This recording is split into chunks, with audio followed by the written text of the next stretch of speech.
চাই থকা সমূহ দৰ্শকলৈ স্বাগতম জনাইছোঁ আৰু এই প্ৰতিবেদনত মই দেখাবলৈ চেষ্টা কৰিম যে শিক্ষা বিভাগত কি চলিছে। মই বৰ্তমান উপস্থিত আছোঁ মাৰ্ঘেৰিটা ভিতৰপাৱে গাঁৱৰ অন্তৰ্গত পঞ্চায়তৰ অন্তৰ্গত জংলীচুক প্ৰাথমিক বিদ্যালয়ত আৰু এই বিদ্যালয়ত আপোনাৰ সৰ্বমুঠ ৪২ গৰাকী ছাত্ৰ ছাত্ৰীয়ে ইয়াত শিক্ষাদান লৈ আছে, পাঠদান কৰি আছে আৰু এই ৪২ গৰাকী ছাত্ৰ ছাত্ৰী পঢ়ুৱাবলৈ দুজনকৈ শিক্ষক প্ৰয়োজন, কিন্তু বৰ্তমান দেখিবলৈ পোৱা গৈছে যে মাত্ৰ এজন শিক্ষকে পাঠদান কৰে আৰু যিহেতু আজি আপোনাৰ সেইগৰাকী শিক্ষকো বৰ্তমান আপোনাৰ ইয়াত উপস্থিত নাই, তেওঁ কিবা কৰ্মশালাৰ বাবে বাহিৰত আছে আৰু যিহেতু সেইবাবে এই গাঁৱৰে এজন যুৱক আৰু এগৰাকী মহিলাই ইয়াত পাঠদান কৰি আছে। আহকচোন মোৰ সতীৰ্থক ভিতৰলৈ আহিবলৈ মই অনুৰোধ জনাইছোঁ। ইয়াত যিহেতু বৰ্তমান ইয়াত আপোনাৰ পাঠদান চলি আছে আৰু হয় বৰ্তমান দেখিবলৈ পোৱা গৈছে যে এজন স্থানীয় যুৱকে ইয়াত পাঠদান কৰি আছে আৰু তেওঁৰ পৰা কিছু কথা আমি পাতিবলৈ চেষ্টা কৰিম। হয়, যিহেতু আপোনাৰ পৰিচয়? মোৰ নাম সত্যজিৎ বাখেত, মই জংলীচুক প্ৰাথমিক বিদ্যালয় পৰিচালনা সমিতিৰ সভাপতি। হয়, যিহেতু দেখিবলৈ পোৱা গৈছে যে এই বিদ্যালয়ত আপোনাৰ ৪২ গৰাকী ছাত্ৰ ছাত্ৰী পাঠদান কৰি আছে আৰু সেই ৪২ গৰাকী ছাত্ৰ ছাত্ৰীৰ বিনিময়ত দুগৰাকী শিক্ষক থকাটো প্ৰয়োজন, কিন্তু বৰ্তমান আমি জানিবলৈ পাইছোঁ যে ইয়াত বৰ্তমান এগৰাকী শিক্ষক আছে আৰু সেইগৰাকী শিক্ষকো বৰ্তমান কিবা কৰ্মশালাৰ বাবে তেখেত বাহিৰত আছে আৰু সেইবাবে আপুনি নিজেই ইয়াত শিক্ষাৰ ছাত্ৰ ছাত্ৰীক আপুনি পাঠদান কৰি আছে, এই বিষয়ে আপুনি কি ক'ব? হয়, আপোনালোকক প্ৰথমতে ধন্যবাদ জনাইছোঁ। যোৱা বছৰ 2023ত পূৰ্বৰ যি শিক্ষাগুৰু আছিলে আমাৰ দুগৰাকীও চৰকাৰী নীতি নিৰ্দেশনা মতে অৱসৰপ্ৰাপ্ত হ'ল। তাৰপিছত বিদ্যালয়খনত কোনো টিচাৰ নাছিলে। আমি পৰিচালনা সমিতি আৰু অভিভাৱকসকলে আমি বহুত দিন পাঠদান কৰিলোঁ। তাৰপিছত হঠাৎ গ্ৰুপত মেছেজ এটা আহিলে যে পৰীক্ষা পাতিবলৈ। আমি কিদৰে পৰীক্ষা পাতিম, উপায় নাপায় স্থানীয় বিধায়কৰ ওচৰত গ'লোঁ। বিধায়কগৰাকীক আমি দৰখাস্তৰ সৈতে অৱগত কৰিলোঁ। তৎকালীনভাৱে তেখেতে DC ছাৰৰ লগত কথা পাতি হাবজান ব্লকৰ যি কচুমাৰী LP স্কুলত এক্সেছ হৈ থকা প্ৰণতি বৰগোহাঁইক ইয়াত 5 মাহ নিযুক্তি দিলে। তাই কৰিলে। তাৰপিছত কি হ'ল, তাই আকৌ লৈ গুচি গ'ল তালৈ। তাৰপিছতে এগৰাকী অকল আমাৰ টিচাৰ আহিলে।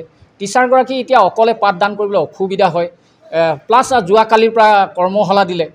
চৰকাৰী নিৰ্দেশমতে কৰ্মশালালৈ যাবই লাগিব।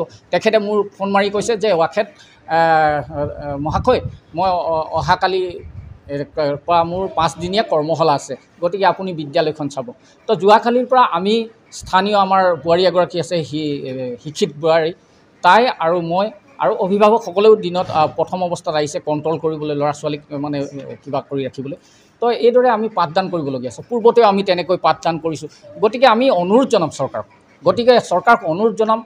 অসমৰ মাননীয় মুখ্যমন্ত্ৰী ডক্টৰ হিমন্ত বিশ্ব শৰ্মা ডাঙৰীয়াক মই অনুৰোধ জনাম আৰু শিক্ষামন্ত্ৰী ৰণোজ পেগু ডাঙৰীয়াক মই অনুৰোধ জনাম যে জংলীচুক প্ৰাথমিক বিদ্যালয়ত পূৰ্বত যি 5 মাহ কৰি গৈছিলে প্ৰণতি বৰগোহাঁই, তেখেতকে যদি ইয়াত নিযুক্তি দিয়ে, আমাৰ যি পূৰ্বৰ গুণগত শিক্ষাৰ মানদণ্ড এটা আছে, প্ৰত্যেক বছৰ যেতিয়া মুখ্যমন্ত্ৰীৰ বৃত্তি আছিলে, প্ৰত্যেক বছৰে আমাৰ বিদ্যালয়খনে ইমান ভিতৰুৱা অঞ্চল এই বিদ্যালয়খনত এজন দুজনকৈ বৃত্তি পোৱা আছেই। মোৰ ছোৱালীজনী এই বিদ্যালয়ৰ পৰা বৃত্তি পাই গৈছে। প্লাছ আমি কি হ'ল 2022-23 বৰ্ষত আমি জংলীচুক প্ৰাথমিক বিদ্যালয় পৰিচালনা সমিতিয়ে বেষ্ট এৱাৰ্ড পাইছোঁ, বেষ্ট পৰিচালনা সমিতিৰ এৱাৰ্ড পাইছোঁ। আৰু এইদৰে এই বিদ্যালয়খনৰ মানদণ্ড এইটো কাৰণেই ভাল কৈছোঁ, ইয়াৰ পৰা ওলাই যোৱা ছাত্ৰ ছাত্ৰীয়ে ME হওক বা হাইস্কুলৰ মেট্ৰিকত খুব সুন্দৰ ৰিজাল্ট কৰিছে, ইয়াৰ পৰা খুব ধুনীয়াকৈ। গতিকে আমি অনুৰোধ জনাম, এই যে আমাৰ গুণগত শিক্ষাৰ মানদণ্ড, এই মানদণ্ডটো বাহৰ ৰাখিবলৈ কাৰণে আমাক দুগৰাকী ইয়াত শিক্ষাগুৰুৰ প্ৰয়োজন আছে। যিহেতু আজি আমি সমস্যাত ভুগিছোঁ, এগৰাকী ট্ৰেইনিঙলৈ যোৱাৰ লগে লগে আমি নিজেই অভিভাৱকসকলে বা পৰিচালনা সমিতি আহি ইয়াত পাঠদান কৰিব লগা হৈছে। গতিকে অনুৰোধ জনাম, পূৰ্বৰ যি আমাৰ 5 মাহ কৰি গৈছিলে, তাই যথেষ্টখিনি কৰিলে। A গ্ৰেডৰ পৰা A+ গ্ৰেড 5 মাহত তেখেতৰ নেতৃত্বত আমি A+ গ্ৰেড পাবলৈ এইবাৰ সক্ষম হৈছোঁ। গতিকে তাইক যদি ইয়ালৈ পঠিয়ায় বা আমাক খুব তৎকালীনভাৱে যদি শিক্ষক নিযুক্তি দিয়ে, নথৈ আমি আনন্দিত হ'ম। তাকে অনুৰোধ জনাইছোঁ। ধন্যবাদ জনাইছোঁ। দেখিবলৈ পোৱা গৈছে এয়াই আছিল ইয়াত স্থানীয় ব্যক্তি তেখেতৰ প্ৰতিক্ৰিয়া। যিহেতু ক'ব লাগিব যে আপোনাৰ আমি দেখিবলৈ পাইছোঁ কিদৰে চৰকাৰে বাৰে বাৰে কৈ আছে, অসম চৰকাৰে বাৰে বাৰে কৈ আছে যে শিক্ষাখণ্ড উন্নত হৈছে। কেনেধৰণৰ উন্নত হৈছে ছাত্ৰ ছাত্ৰী জীৱনক লৈ কিয় হেতালি খেলিব লগা হৈছে, কিয় ছাত্ৰ ছাত্ৰী আপোনাৰ আজি এইখন বিদ্যালয়ত দুজনকৈ শিক্ষক নিযুক্তি দিয়াৰ পাছতো কিয় এজনো ইয়াত শিক্ষক বৰ্তমান উপস্থিত নাই। মাৰ্ঘেৰিটাৰ পৰা মই অভিজিত কাকতি, এনি ভাৰত 24।